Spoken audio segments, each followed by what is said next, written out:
Hi, in this video we're going to look at the bulb mode within your camera.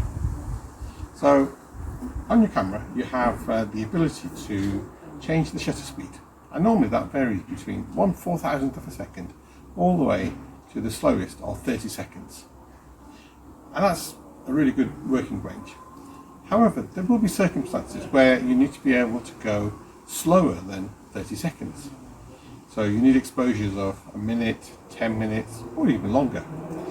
So to be able to do that, what you need to be able to do is to change your camera to bulb mode. And to do that, what you do is make sure that you're in manual mode on your camera, and then as you rotate the dial, and you'll see the display. Yeah. So as I change that display, it's currently set to 160th of a second. So if I bring that slow it down, you can see now it's come up to 1 second, 4 seconds, and once I get to 30 seconds, if I then press that one more click, it changes it to bulb mode. Yeah, and when it's in bulb mode, that means that when you press the shutter button, the shutter remains open. So as long as I hold down the shutter button, that will keep the exposure open until I let go. And I can hold that shutter button for a minute, 10 minutes, whatever I prefer. So that's the way to do it.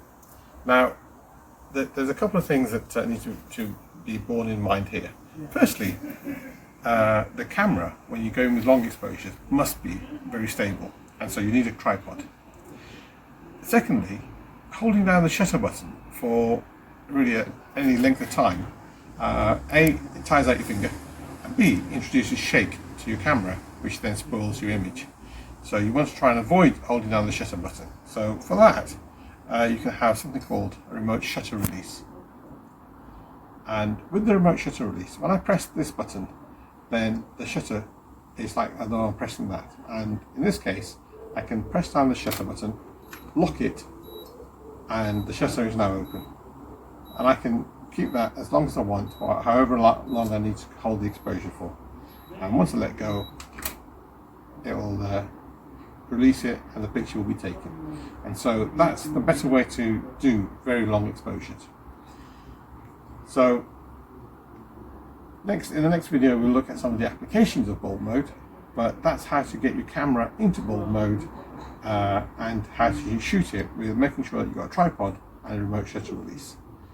On some cameras you may find that the bulb mode, you need to go through the menus to be able to activate the bulb mode, and in some cameras you can also have the bulb mode on the main dial, in which case it's normally labelled B. You dial that to B, and that takes you to bulb mode. Alright, thanks for watching.